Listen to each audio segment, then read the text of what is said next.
A winter morning, a modern family wakes and discovers their electric water heater has failed. Now, showers are impossible. Washing dishes is miserable. Doing laundry will be difficult.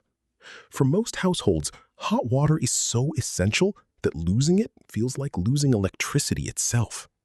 Yet, many people don't realize that hot water and electricity are not actually the same thing. They just feel connected because modern life has merged them together. But just 50 miles away, in an Amish farmhouse, something completely different is happening. There is no electric water heater in the basement. There is no gas line running to the house. Yet inside, hot water is being prepared for washing, cooking, cleaning, and everyday work. The family is preparing breakfast using hot water without a moment's hesitation, as if the system were perfectly ordinary. So how does a family get hot water when the system most modern homes depend on simply isn't there? The answer isn't magic. It's something far more interesting. It's understanding how heat works, planning ahead, and designing a system around simple, reliable principles. The Amish approach to household technology is often misunderstood. It's not about being stuck in the past or rejecting everything modern. It's about choosing technologies that fit with their values and way of life. Self-sufficiency matters. Independence from systems they cannot control matters. Simplicity matters. Community connection matters. Hot water is essential in any household. You need it for washing dishes after meals. You need it for personal hygiene and bathing. You need it for laundry. You need it for cooking certain foods. You need it for cleaning. Yet the Amish accomplish all of this without the complex, electricity-dependent systems that modern homes rely upon. How they do this reveals something important about energy, efficiency, and practical problem-solving. The key is understanding that heat itself, fire, warmth, is the resource. Modern homes separate heat and water into different systems, using different fuels. The Amish integrate them into one. A single source of fire provides warmth for the house, cooks food, and heats water. Instead of three separate systems, there is one efficient system. This simple integration changes everything about how the household operates. The foundation of the Amish hot water system is the wood-burning stove. This is not a decorative piece or a nostalgic addition. It's a serious piece of household infrastructure. Modern wood stoves are engineered to be efficient, to produce heat from wood with minimal waste. The Amish understand how to use these stoves effectively. Wood provides the heat. It must be gathered, split, and dried throughout the year. An Amish household thinks about firewood the way a modern household thinks about utility bills. How much will be needed? Where will it come from? How is it managed? These are fundamental questions, not afterthoughts. A single large wood stove in a kitchen or central living area can heat an entire modest house while simultaneously cooking food and heating water. The efficiency comes from understanding how heat distributes. Heat rises naturally. Heat radiates outward from a central source. The wood stove in a kitchen naturally warms the entire connected space. The heat that would be wasted in a modern system, radiating up the chimney, dissipating into unused spaces, is instead captured and put to work. But here is where the Amish approach becomes surprisingly clever. The same fire that heats the room is also heating water for household use. The principle is simple but effective. When water sits near or against a heat source, the water temperature gradually increases. A metal tank positioned next to or connected to the wood stove absorbs heat from the stove. As the fire burns throughout the day, the water inside the tank becomes progressively warmer. By late morning, the water is genuinely hot. By evening, when the fire has been burning for hours, the water is suitable for washing, cleaning, and cooking. The actual mechanism is straightforward. Heat travels. Water conducts heat. When a metal tank filled with water sits against or near a heat source, the metal warms, and the water inside gradually increases in temperature. The hotter the fire, the faster the water heats. A small fire produces warm water. A larger fire produces hotter water. The system responds proportionally to the fire's intensity.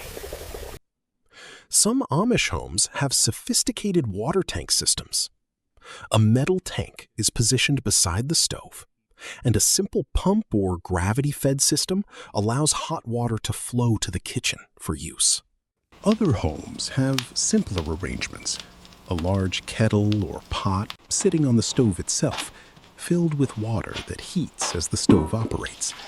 The complexity varies depending on the specific household's needs and resources, but the principle is identical. Fire heats water, and hot water becomes available for household use. The beauty of this system is its reliability.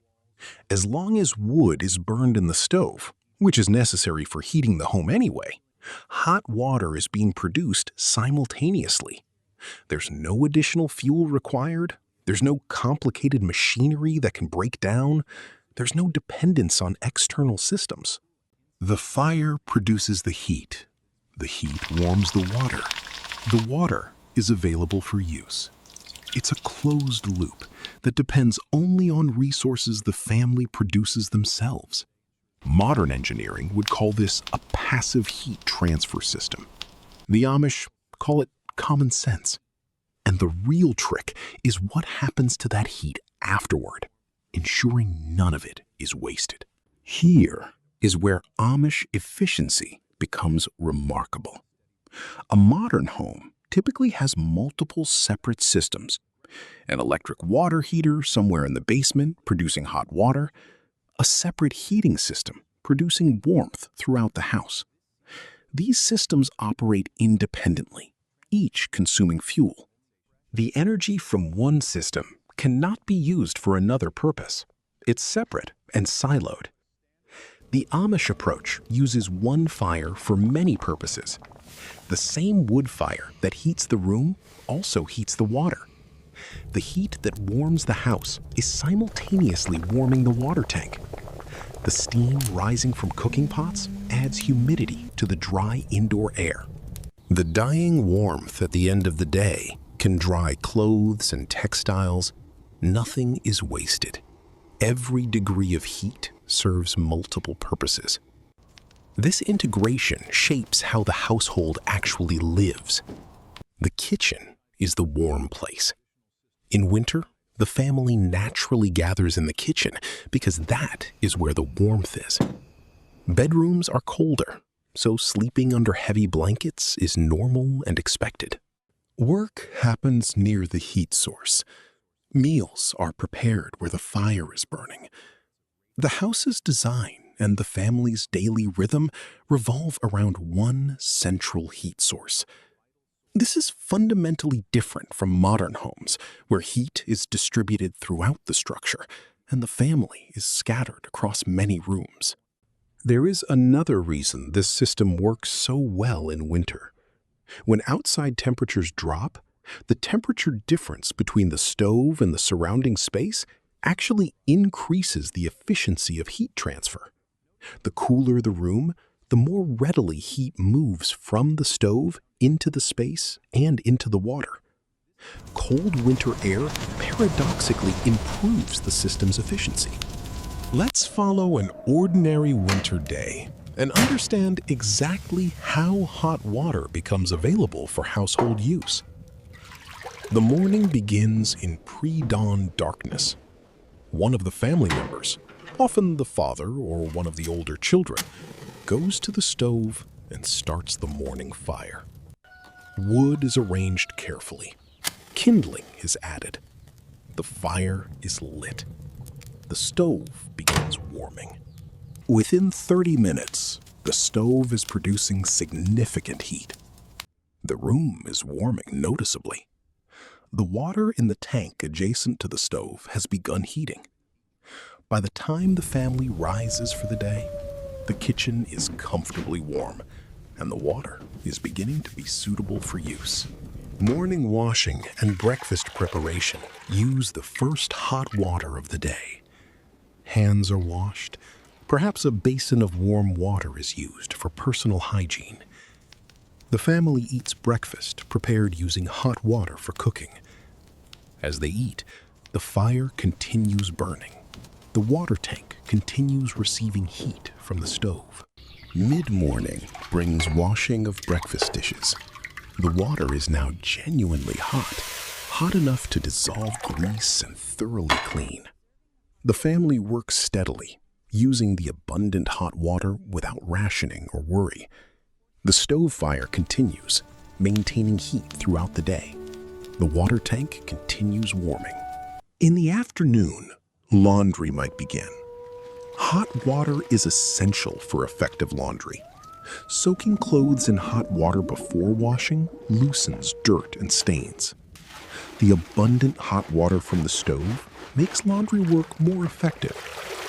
Without this hot water, laundry would be difficult, time-consuming, and less thorough. Evening brings final uses of hot water. Washing up after the evening meal, perhaps bathing or personal hygiene, and final household cleaning. The fire has been burning for 12 to 16 hours at this point. The water tank has been receiving heat for that entire time. The water is genuinely hot, suitable for any household use. As evening transitions to night, the fire is damped, controlled to burn slowly through the night. The heat production decreases, but the stove continues providing warmth to the space and to the water tank. Morning brings renewed fire building, and the cycle continues. Day after day, season after season, this system provides hot water reliably, without fail, without electricity, without external dependence. We return where we began. A winter day. A farmhouse without modern utilities, yet everything is functioning perfectly. Hot water is available. The family is warm. Daily work continues smoothly. There is no panic, no inconvenience, no sense of deprivation. Simply a different way of organizing household systems around reliable, understandable principles. The Amish approach to hot water is not about having a secret technology or mysterious knowledge. It's about understanding energy, planning ahead, using resources efficiently, and designing daily life around simple systems that don't depend on electricity or complex machinery. The principle works because it's based on fundamental physics. Heat transfers, metal conducts warmth, water absorbs thermal energy. These principles are unchanging and reliable. If your electricity disappeared tomorrow, how many of the systems in your home would still work? How would you heat your house? How would you cook food? How would you get hot water? The Amish have answered these questions through 300 years of deliberate practice. They've chosen systems that work without electricity. They've built skills and knowledge that make them independent of modern infrastructure. If this glimpse into Amish household practices has interested you, please like this video and subscribe for more documentaries about Amish traditions, forgotten skills, self-sufficiency, traditional technology, and old world knowledge that remains relevant in our modern world.